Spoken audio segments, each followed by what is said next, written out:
Hi, this is Barbara Polk, and today our topic is reduce the fear of teacher anxiety when connecting with parents. How do you do that, principals? How are you reducing the fear of teacher anxiety when connecting with parents? Do you remember how you felt when you had your first face to face or your first call with a parent? Well, let me tell you. I remember the time I had my first call from a parent. So I went down to the main office because it was my conference period. And Miss Mason said, Miss Polk, you have a call here from Miss Thibodeau. She needs you to call her right away. And it's about her daughter. I said, oh, yes, ma'am, I'll do that. Man, I'm looking at this piece of paper with this number on it. I said, oh my God, it's Miss Thibodeau. Miss Thibodeau is a veteran teacher. She works at the administration building. This is my first year teaching. I am teaching English 4. I'm teaching the AP students. And Miss Thibodeau wants me to call her about DeVaren's grade. I didn't fail DeVaren. I think DeVaren made a B. But I tell you what, I'm going to go because I don't know what to tell her. I'm going to go to my friend Mary, and I'm going to ask Mary, what should I do? How should I handle this? What should I do? Oh my goodness, I can't go to Mary because Mary is being visited by the principal for her evaluation. Oh my God, what am I going to do? So I went to my classroom and I said, I got to call her during my conference period because then, because she's connected with all of the principals, and she just may tell the principal that she called me and I didn't return her call. So I called Miss Thibodeau. I said, may I speak to Miss Thibodeau? And she said, yes, this is she. I knew she was going to answer the phone. It wasn't going to be through a secretary. She's an administrator. The phone is right there on her desk. So I said, yes, ma'am. I'm returning your call. I got the message from Miss Mason. She said, yes, Miss Polk, I know that, this is your first year teaching. And I'm concerned about DeVaren's grade. I see that on her report card, DeVaren made an 89. And DeVaren always makes A's in English. And I was just checking to see, was an error made or just what's the problem? I said, well, Miss Thibodeau, I'll go back and I'll check the files and I'll see and I'll re-average her grade and I'll see if she didn't make a 90 instead of an 89. Yes, ma'am. I'll do that. I'll do that. Well, okay, Miss Polk. Well, that's really just all I needed. I was just double checking on DeVaren's grade because she was telling me that she made an 89 and she thought that she should have made a 90 in your class. Oh, okay, yes, ma'am. Yes, ma'am. I understand. Whew. How did you feel when you were a teacher and you made your first telephone call or you had your first face-to-face meeting? How did your palms feel? Was your voice steady? Or was it shaky like mine? Did you feel as though you were adequately prepared and that you just didn't have nervous jitters? Well, that's what we're going to talk about today. Principals, we're at a time when we are concerned about retaining teachers, at a time when we're concerned about recruiting teachers. And we want to make sure that we take care of our teachers and we help them as much as we can. And there's some little small things that get at our teachers that they cannot articulate to us, but they use as a reason for not staying, or they use as a challenge for teaching our children, especially our children in our urban school districts and our children in our rural school districts who really need us the most. So let's see how we can do something to help those teachers to make sure they are successful. Now, the first problem I had was that I had never contacted Miss Thibodeau before. I'm teaching high school. Why should I be contacting parents? Whether you're teaching high school or whether your teachers are in teaching middle school or elementary school, the first thing to do is you contact them before they contact you. So principals, have your teachers to contact their parents. Now I know some of you were saying, well, I teach high school. I have 100 kids. Or you say middle school. I don't have time to be, contacting my parents. I got 120 kids. And you may say, well, it's easier when you are at the elementary level where you may have 25 kids in the classroom. But what does it take, principals, to have your teachers call during these first weeks of school? If not a call, let's just say send them an email. You have noticed something good about their child. I mean, you haven't written a referral yet. You haven't given an assignment yet that's so difficult. You're learning them. They're learning you. You see the personalities that they have. Why not take the time to send an email to the parents and to say, I have Kevin in my class for the first time this year in my economics class. And I noticed that he's very, very quiet. And I was just contacting you to let you know that I'm really excited about having him in my class. That's it. That's it. Or you may have one, in middle school, and you may say, well, I have LaShawn in my classroom. I'm her English teacher, and I noticed that she's really, really shy. And I know as a sixth grader, this middle school deal is just something that's new to them. And I just want you to know that I'll be looking out for her as she goes through this shyness period. That's it. So what have you done? What have they done? First of all, you've contacted the parent before you have an issue. Secondly, you are showing those parents that we have the kind of culture on this campus where we care about our children. What better time to do it? This is the ideal time. This is the window. This is the window for you to do that. Is that going to take a little time? Absolutely, it will. But sometimes if you do things, well, not sometimes, but all the time, when you do the right thing up front, it makes it easier when you have to call back or when you have to send an email to say that there is a problem. So let's look at the email thing, okay? So that's considered as your written communication. You want the pros of emailing is that you have documentation, of course. And when you do that documentation, please don't do have your teachers do the cut and paste. And I know some of you are very, very structured when it comes to contacting parents via email. You say to your teachers, I need to see some email documentation. Well, now, as principals, I know you're saying that when there's going to be some kind of complications down the road, when that child is on the verge of failing, when progress report time is about to come out, you as a principal, you're going to say, did you contact the parent to let them know that your child was having a difficulty?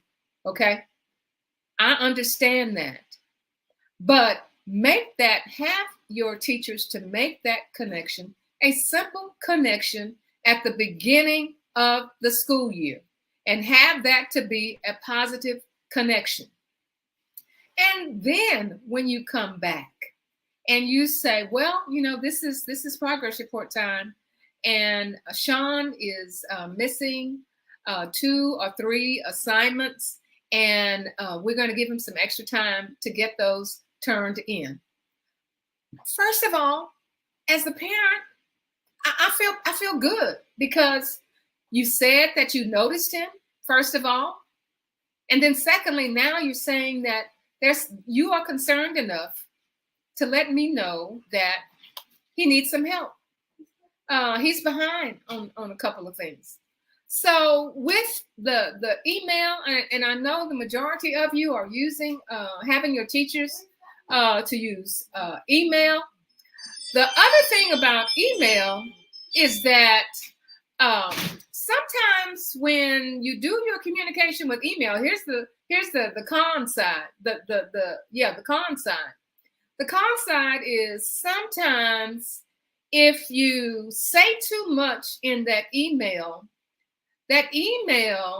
is going to be misinterpreted.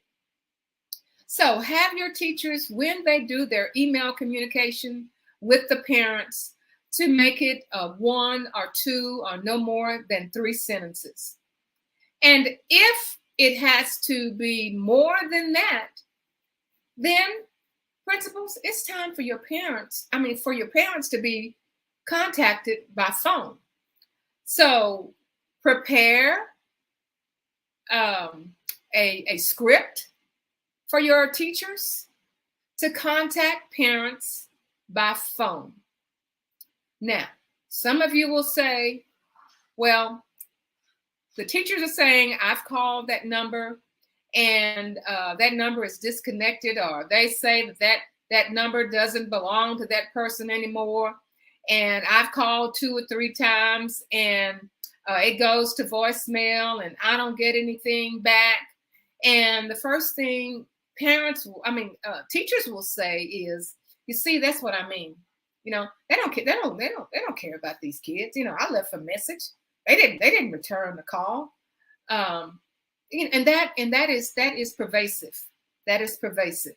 So let's change that, because we want to build a positive culture on our campus. We want our community to have a positive culture when it comes to thinking about our school. So let's move on to the next, and that is your phone calls. You want to send an email first. Okay, pay attention to this. You need to have your teachers to send an email first to say to the parent, there are some things that I need to talk to you about your child, Raheem, and I am checking to see when it's a good time for me to call you and at what number is the best number for me to call you. Okay, so now, first of all, what you have done, you are in the driver's seat. You have emailed this parent and you're saying that, first of all, we have an issue. Secondly, I'm not going to be doing, telephone tag and chasing. I'm asking you, when is a good time for me to contact you? And you also let them know that your conference period is X time to X time, and that you're here after school until 4 o'clock. So you've given them the parameters. This is when I'm available. This is when I'm available. And next, to eliminate this issue with phone numbers, because most of your teachers, they go to the computer, they pull a number off of the computer, and they use that to call parents. And that's when they're having their difficulty, because those numbers change. So you are asking that parent in this email, what is the best number for me to contact you?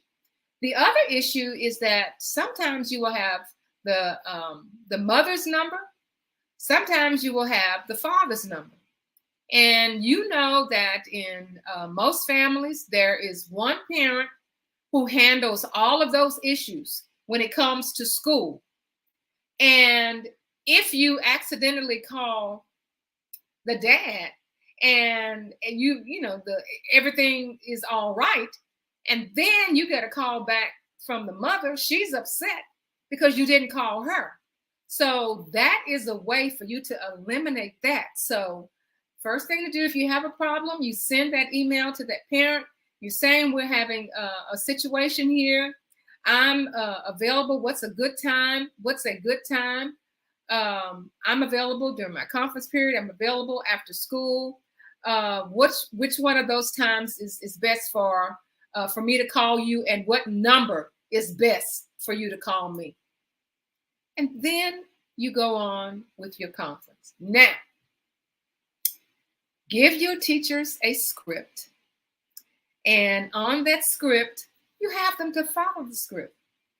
Hello, Miss So-and-so. My name is so-and-so and so-and-so. And I teach Sean in his biology class.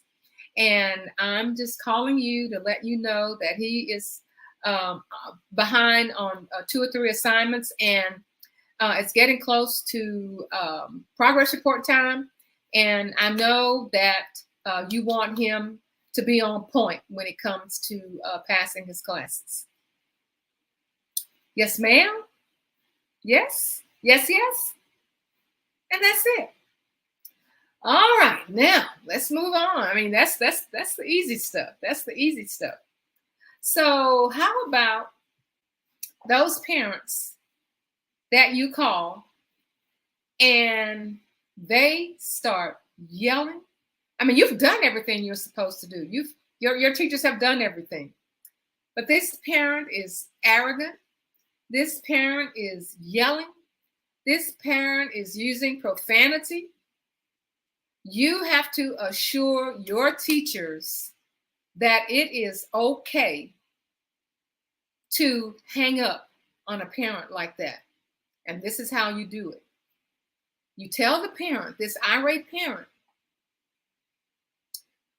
sir, I'm sorry, or ma'am, I'm sorry, but I cannot continue this conversation with the profanity. I'm about to hang up. Have a nice day. Done. Done. Done. It's just that easy. And then, of course, the next step, you tell the teacher, let me know that you did hang up on this parent, and what the reason was that you hung up on this parent. Because you know when you hang up on them, the first thing they're going to do, they're going to call central administration, and they're going to blow everything all out of proportion and said, I was talking to Miss Smith over at Wilson Junior High, and she hung up on me, and I don't appreciate it.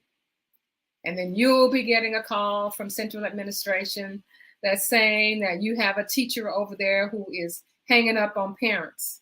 Well, if you have all of those things in step, all of those things in line, and you have shown your teachers how to do that, when that call comes through, you are well prepared. You can explain to your supervisor or whoever that central office administrator is that here is the protocol that we use and how your teachers have been instructed.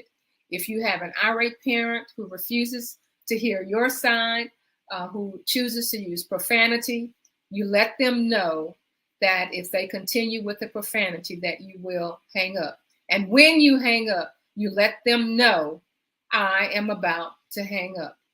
And you hang up on them. And it's taken care of. Now, the principal, the principal, will get with that teacher. You will have your secretary, Miss Principal, you will have your secretary to call that parent, and you will have a face-to-face meeting with the parent and the teacher, you as the administrator, because it got to that level. And then you'll have an opportunity to clarify some of the things that teacher was saying, how the whole conversation and what it is that you tried to get over to that particular parent.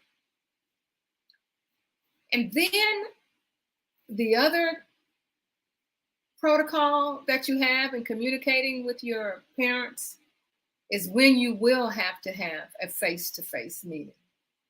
When there is something that you are concerned about, when it is, so significant, you are going to have to call the parent and ask the parent to come to school face-to-face. Now, I know that's going to be a logistics issue. That's going to be a timing issue. There's going to be a parking issue. It could be that when you know that that parent is going to pick that student up from school, then that could be your time to talk to the parent. The parent comes to the building. They have to check in. They may not be mobile enough if your classroom is on second floor. They may not feel like, that they can make it up the stairs. It could be a situation that the elevator may not be working.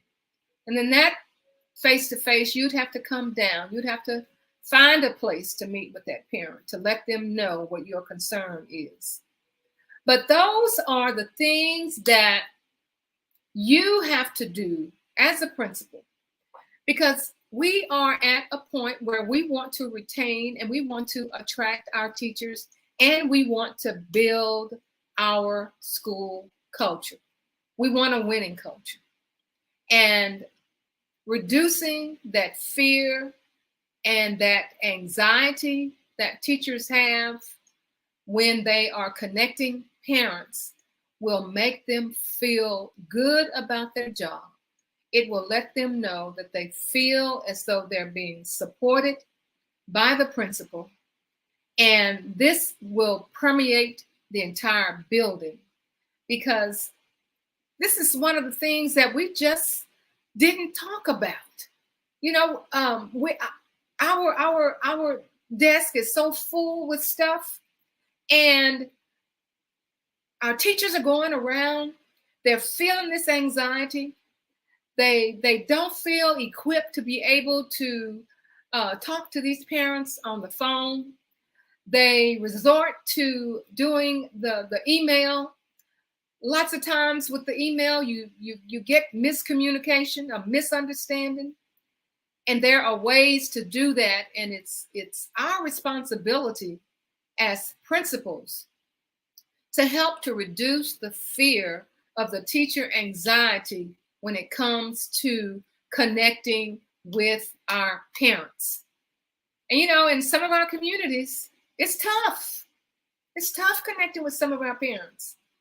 But the key is right now, connect with them with the positive, because you haven't come across an issue yet.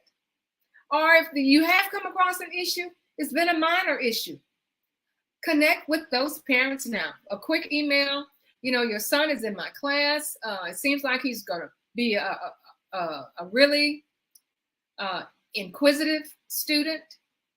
And I'm so happy to have him in my class. That's how you do it. That's how it's done.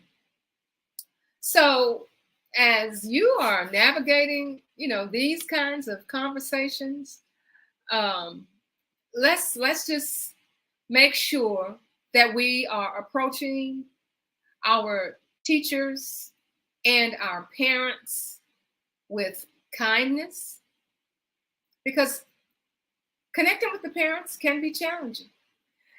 As Crystal Formet beautifully articulated in her book, when calling parents isn't your calling, it's essential that we approach our conversations with empathy, with an understanding, and a feeling that we're going to get this together.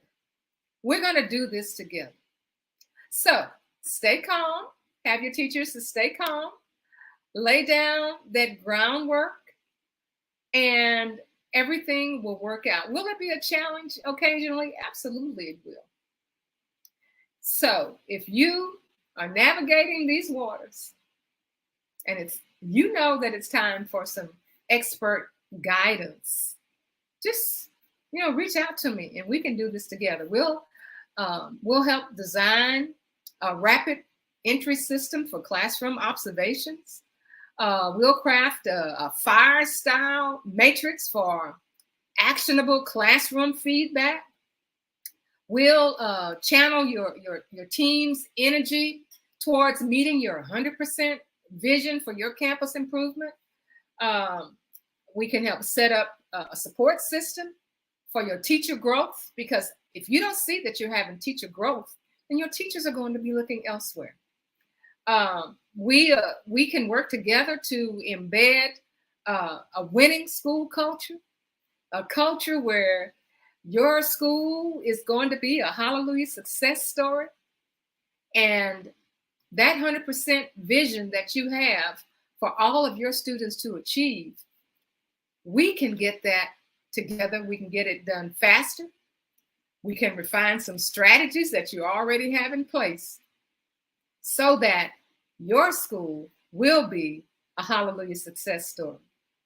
Your school has all the potential. The potential is limitless. So give me a call and let's ensure that every connection, every call, and every conversation is a step to greatness. If you look on the post, you'll see the email. You will see the free 10-page handbook that we have for you to succeed if you're reaching your success, how to sustain your success. And if you're not already a member, join our Facebook group, Principals on the Come Up, where we transform schools into hallelujah success stories. We'll see you next time.